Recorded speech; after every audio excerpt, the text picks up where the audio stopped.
Tapi untuk berjuang ini kita mengajak bangsa Indonesia khususnya umat Islam itu dengan hayya 'alal jihad. Kalau jihad sudah menembus hati kita, maka kita insya Allah dengan enteng, ya, tidak takut mati, tidak takut bui, sudah enteng sekali, ya. Yang kita hadapi ini kan apa sih? Ya. Manusia itu cuma debunya debu dibandingkan Allah, Rabbul Alamin, ya. Jadi ini kita berjihad sambil yang gembira. Adapun kapan sudah kita mulai awalnya ini langkah-langkah yang masih emosional dan dijamin oleh Undang-Undang Dasar. Di Solo, beberapa waktu yang lalu, Amin Rais menyerukan untuk melakukan jihad melengsarkan Presiden Jokowi. Ia mengajak masyarakat untuk melawan pemerintahan Jokowi. Ia menyerukan supaya setiap waktu subuh dan duhur saat kumandang azan ditambahkan hayya 'alal jihad. Alah, apa kecil, ya. Jadi para teman polisi, para intel yang di sini laporkan ke Pak Jokowi di Kartopuran, kita sudah bersepakat, insya Allah akan menggelar people power.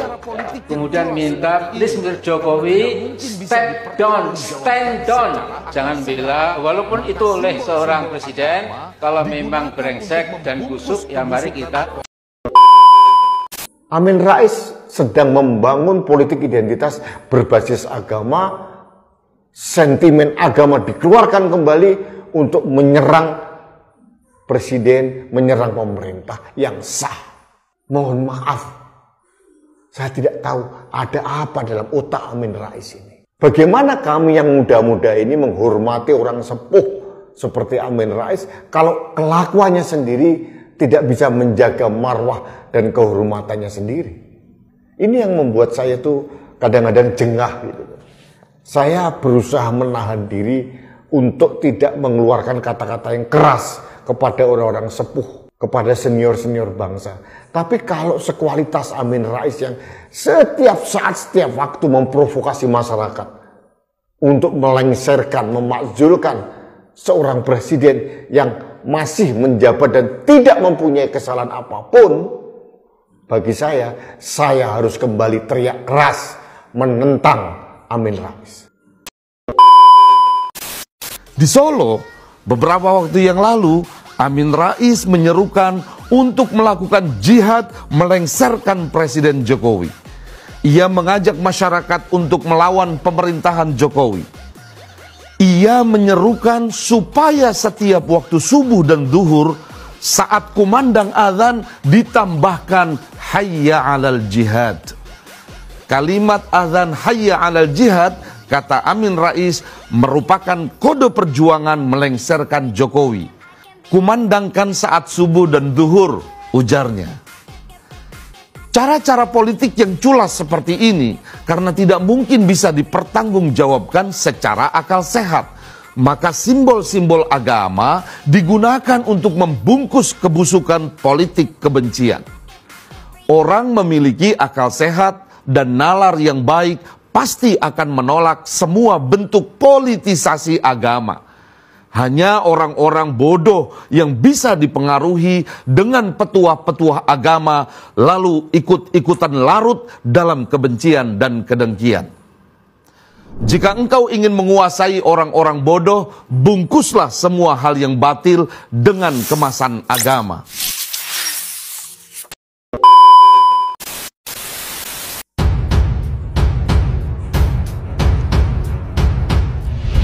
Assalamualaikum warahmatullahi wabarakatuh. Saudaraku, akhir-akhir ini saya dibully di berbagai media sosial dengan kata-kata yang menghina, mengejek, mengatakan pengkhianat, durno, kemudian sengkuni, sudah bau tanah, pengkhianat, penipu dan lain-lain. Tetapi buat saya ini sangat biasa saja, ya. Karena kita diberitahu Al-Quran, wa ibadur rahmanil ladzina yamshuna 'alal ardi hauna wa idza khatabahumul jahiluna qalu salama. Adapun orang-orang beriman yang menjadi hamba yang maha rahman itu, mereka berjalan di atas muka bumi dengan tawadu, rendah hati. Nah, apabila diejek, dihina oleh orang-orang dungu, orang-orang jahil, mereka mengatakan selamat. Assalamualaikum warahmatullahi wabarakatuh. Bagi sebagian yang menganggap masa depan kita akan diperbaiki dengan Pilpres, dengan pemilu 2024, ini memang salah satu jalan. Tapi tidak bisa kemudian menghalangi jalan yang lain, termasuk people power ini. Kenapa? Tidak ada satupun yang dapat menjamin Pilpres dan pemilu 2024 benar-benar terjadi. Karena kekuatan people power ini tidak akan makin membesar kalau tidak kita terus gelorakan dakwah amar ma'ruf nahi mungkar. Kita katakan yang sejujurnya bahwa presiden ini bermasalah. Jangan pura-pura, jangan mengatakan negeri kita baik-baik saja. Kita katakan dengan tegas bahwa negara kita sedang bermasalah, butuh perubahan, rakyat harus bergerak. People power. Bahwa Jokowi itu ada penyakit yang namanya hate crime. Hate crime itu ancaman kebencian, itu hate crime. Itu sudah menempel pada Pak Jokowi. Bapak sekarang marah, kita semua marah. Situasi seperti ini, itu yang kita tangkap dari pembicaraan beliau. Maka pada saat marah ini, kenapa marah? Segala sumber kemarahan rakyat itu adalah karena imajinasi Jokowi yang sudah liar. Jokowi sudah tidak bisa mengontrol dirinya sendiri, tidak bisa. Jangan lagi kita tergerus oleh politik identitas yang mereka lakukan. Yang nggak boleh itu memasukkan identitas, ijazah palsu, orang tua palsu. Ini yang nggak boleh. Kalau politik identitas kita Islam, izhadu bi'ana muslimin. Justru itu perintah Allah, tunjukkan kamu itu muslim. Kalau DPR, DPD, MPR sudah ngelosor, ya, sudah tidak mau angkat kepala lagi, berarti mengkhianati rakyat yang telah memilihnya. Kemudian saudara kita Joko Widodo, ya, ini orang Solo yang mula-mula seperti memberikan harapan, ya, tapi lama-lama menjadi makin mendung, makin gelap, dan mungkin memang perlu dilengserkan, ya. Saya ingin kita melihat pikirannya Denny Indrayana. Pikiran Denny Indrayana itu tentang pemakjulan sudah mewakili dua pikiran dari profesor ahli hukum tata negara. Ya, satu Denny, yang kedua Jibli Asidik. Jibli Asidik memang agak beda dengan Denny. Jibli Asidik bilang Jokowi bisa dimakjulkan melalui kasusnya PK Muldoko.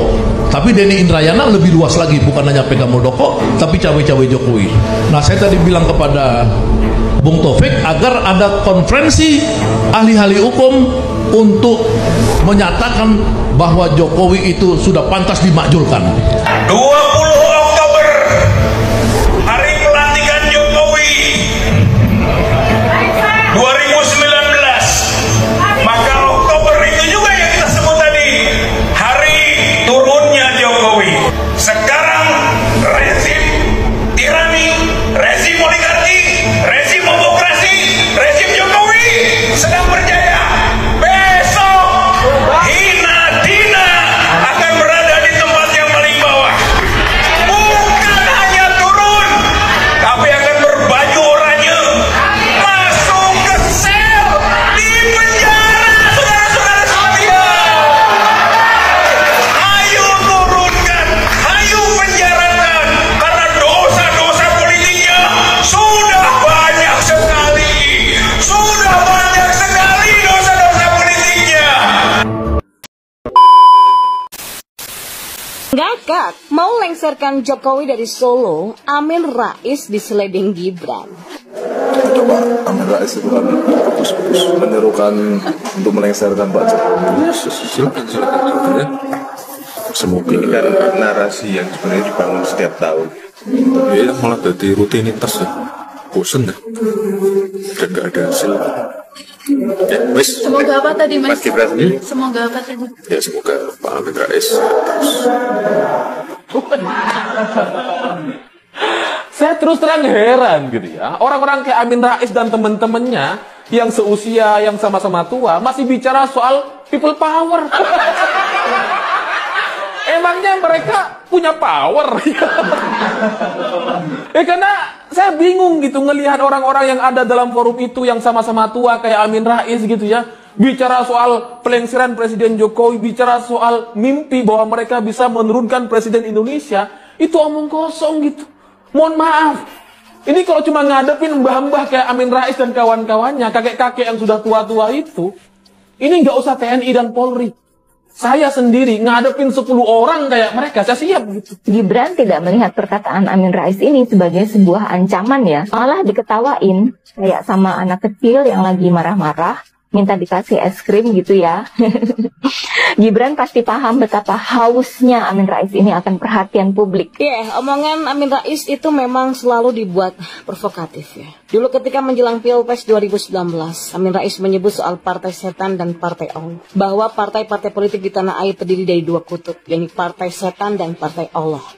Menurut Amin Rais, PAN, PKS, dan Gerindra itu termasuk dalam partainya Allah, yang membela agama Allah. Sedangkan orang-orang yang anti Tuhan otomatis bergabung dalam partai besar, yaitu partai setan. Apakah dengan demikian Amin Rais bisa memenangkan jagoannya di Pilpres tahun 2019 lalu? Kan enggak. Usai Pilpres 2019 itu, ketika Prabowo akhirnya bergabung dengan pemerintahan Presiden Jokowi, Amin Rais juga nggak jadi apa-apa. Sehingga banyak yang menyebut Amin Rais sebagai gelandangan politik. Tapi sekarang kan Amin Rais udah punya partai sendiri, namanya Partai Umat. Partai yang sesuai dengan keinginannya Amin Rais setelah keluar dari partainya dulu, yaitu PAN. Partai yang dengan belak-belakan mengusung politik identitas. Dan Partai Umat sekarang ini posisinya juga termasuk partai yang mendukung pencapresan Anies Baswedan. Capres yang merupakan antitesa Presiden Jokowi. Udah pas dong ya? Boleh dibilang tuh Amin Rais sudah berada di posisi yang dia inginkan. Namun yang saya nggak paham itu kenapa Amin Rais nggak nyalek dari Partai Umat ya? Kalau emang mau bersuara lantang agar didengar oleh publik, kan lebih enak kalau Amin Rais ini jadi anggota legislatif. Lebih jelas perannya, lebih banyak akses ke pemerintah dan kepada rakyat. Apakah Amin Rais ini takut kalah ya? Takut malu seandainya nggak lolos dalam pemilu terus disebut sebagai caleg yang gagal? Atau Amin Rais sebenarnya tahu bahwa walaupun kerap bersuara lantang mengatasnamakan rakyat, menentang pemerintahan Presiden Jokowi, tapi Amin Rais sebenarnya sadar bahwa nggak banyak orang yang mendukung dia. Suaranya doang yang lantang, yang nyaring, tapi nggak punya massa pendukung. Ini fakta yang sudah pernah disampaikan oleh seorang peneliti dari LIPI. Hal ini disampaikan oleh Kepala Pusat Penelitian Politik LIPI yang namanya Syamsuddin Haris waktu tahun 2019 menjelang Pilpres. Waktu itu sebelumnya Amin Rais menyatakan akan mengerahkan massa jika dia menemukan bukti kecurangan dalam pemilu. Ini disebut Amin Rais dalam apel siaga 313 di depan kantor KPU yang dihadiri oleh beberapa ormas kayak FP. Ya kelompok itulah. Kalau ada kecurangan, kata Amin Rais, mereka tidak akan menggugat ke MK. Mereka akan langsung menggelar people power katanya. Nah, menurut peneliti LIPI, Syamsuddin Haris, Amin Rais nggak punya massa pendukung untuk menggerakkan people power. Ketika Amin Rais berada di puncak popularitasnya dulu, Amin Rais pernah maju nyapres berpasangan dengan Suswono Yudhoyono. Itu pada Pilpres 2004 ya. Hasilnya mereka hanya bisa meraih posisi keempat dari 5 capres. Padahal waktu itu popularitas Amin Rais masih di atas. Oleh sebab itulah perkataan Amin Rais itu nggak akan berdampak apapun. Saya kira Amin Rais juga menyadari hal itu ya. Tapi dia ini takut tenggelam sebagai gelandangan politik, sehingga ada-ada saja yang dikatakan oleh Amin Rais untuk mempertahankan eksistensinya di dunia politik tanah air. Mungkin dalam pikirannya itu ya nggak apa-apalah omong kosong, yang penting eksis di pemberitaan media. Makanya dia ini masih saja berusaha menyatakan hal-hal yang provokatif. Misalnya menyebut Presiden Jokowi sebagai bebek lumpuh. Itu kayaknya beberapa bulan lalu ya. Ya nggak ngaruh juga lah. Justru Presiden Jokowi malah mendapatkan angka tertinggi kepuasan rakyat terhadap kinerja beliau di atas 80%. Setelah nggak terdengar suaranya, Amin Rais kembali mengeluarkan pernyataan provokatif. Kali ini lokasinya di Solo, kota asal Presiden Jokowi. Kayaknya emang sengaja sih, seakan Amin Rais ini punya kuasa di Solo. Dalam sebuah forum di Solo, Amin Rais kembali menyerukan people power dan mengajak umat Islam melakukan jihad, seperti yang tertera dalam Al-Quran dengan tujuan untuk melengsarkan Presiden Jokowi. Menurut Amin Rais, Presiden Jokowi ini orang Solo yang semula seperti memberikan harapan. Tapi lama-lama makin mendung, makin gelap dan mungkin perlu dilengsarkan. kepolisian. Presiden Jokowi juga disebut Amin Rais telah mengkhianati bangsa Indonesia. Oleh sebab itulah, Amin Rais mengajak umat Islam untuk berjihad. Tidak takut mati, nggak takut dipenjara, karena jihad yang dimaksud ini merupakan langkah-langkah yang dijamin oleh Undang-Undang 45. Bahkan Amin Rais meminta kepada para intel, yang maksudnya intel di kepolisian itu ya, untuk melaporkan ke Presiden Jokowi bahwa Amin Rais akan menggerahkan massa untuk menggelar people power. Ini nadanya memang khas Amin Rais ya. Keluarkan kata-kata provokasi, sok menantang, memancing pendukung Presiden Jokowi agar terpancing emosinya, terus nanti ada yang nggak terima, terus Amin Rais dilaporkan ke polisi. Terus Amin Rais diperiksa oleh aparat kepolisian, terus Amin Rais jadi bisa teriak-teriak kriminalisasi bahwa haknya untuk mengungkapkan pendapat dibegal oleh rejim gitu ya. Udah ketebak. Bahkan bisa sampai jadi berita internasional sebagai tokoh politik yang dizolimi oleh rejim. Terus Amin Rais bisa mendapatkan perhatian, bahkan bantuan dari negara luar dianggap sebagai isu pelanggaran HAM gitu ya maunya. Udah kebaca arah dan siasat Amin Rais. Dan ini bukan analisa yang rumit dan jelimet. Ini analisa yang gampang aja. Masyarakatnya itu sudah cerdas ya. Tinggal lihat saja rekam jejak Amin Rais. Tinggal di Google. Perkataan Amin Rais tadi itu disampaikan pada hari Minggu tanggal 11 ya. Yang akhirnya sekedar jadi berita aja. Itu pun nggak semua media memberitakan loh. Beritanya aja udah tenggelam. Ya kalah sama berita persidangan Mario Dandi. Untung ada Gibran nih, Mas Wali Kota Solo, yang memberikan reaksi terhadap perkataan Amin Rais tadi. Jadi ada netizen yang meneruskan berita soal Amin Rais yang mau menggelar people power di Solo untuk melengsarkan Presiden Jokowi. Ini di medsos ya. Kemudian Gibran pun membalas postingan netizen itu. Balasan Gibran ini yang bikin ngakak, karena dia hanya membalas dengan emoji. Ada dua emoji ya. Yang satu emoji ketawa ngakak, sedangkan yang satunya lagi emoji gerakan tangan. Kayak gini nih. Nah, itu berasal dari bahasa tangan dari Italia.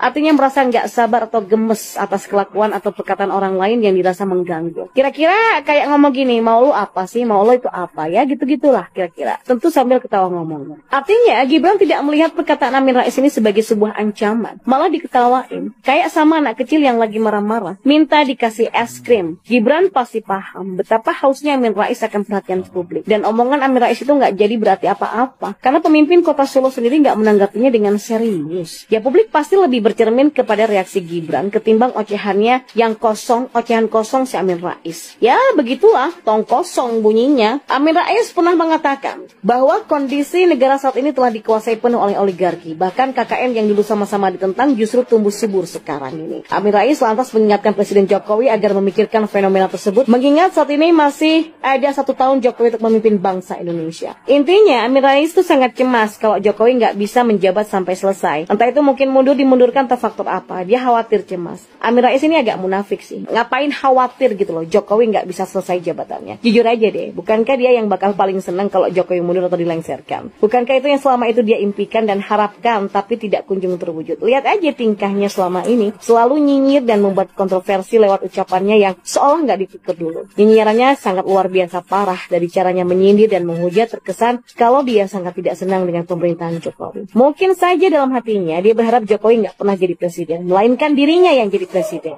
Barisan sakit hati selalu punya pola seperti ini. Lantas kenapa khawatir Jokowi bakal stop tengah jalan? Malah kedengarannya munafik kan? Pak Amin Rais, percayalah, Jokowi nggak akan berhenti. Dia tetap akan menjabat sampai 2024 nanti. Omongan Amin Rais itu memang selalu dibuat provokatif ya. Dulu ketika menjelang Pilpres 2019, Amin Rais menyebut soal partai setan dan partai Allah. Bahwa partai-partai politik di tanah air terdiri dari 2 kutub, yakni partai setan dan partai Allah. Menurut Amin Rais, PAN, PKS, dan Gerindra itu termasuk dalam partainya Allah, yang membela agama Allah. Sedangkan orang-orang yang anti Tuhan otomatis bergabung dalam partai besar, yaitu partai setan. Apakah dengan demikian Amin Rais bisa memenangkan jagoannya di Pilpres tahun 2019 lalu? Kan enggak. Usai Pilpres 2019 itu, ketika Prabowo akhirnya bergabung dengan pemerintahan Presiden Jokowi, Amin Rais juga nggak jadi apa-apa. Sehingga banyak yang menyebut Amin Rais sebagai gelandangan politik. Tapi sekarang kan Amin Rais udah punya partai sendiri, namanya Partai Umat. Partai yang sesuai dengan keinginannya Amin Rais setelah keluar dari partainya dulu, yaitu PAN. Partai yang dengan belak-belakan mengusung politik identitas. Dan Partai Umat sekarang ini posisinya juga termasuk partai yang mendukung pencapresan Anies Baswedan. Capres yang merupakan antitesa Presiden Jokowi. Udah pas dong ya? Boleh dibilang tuh Amin Rais sudah berada di posisi yang dia inginkan. Namun yang saya nggak paham itu kenapa Amin Rais nggak nyalek dari partai. Ya guys, pernyataan Amin Rais ya seperti itu ya guys. Jadi mengajak orang-orang untuk jihad, hayalal jihad. Nggak tahu lah mau ngomong apa guys.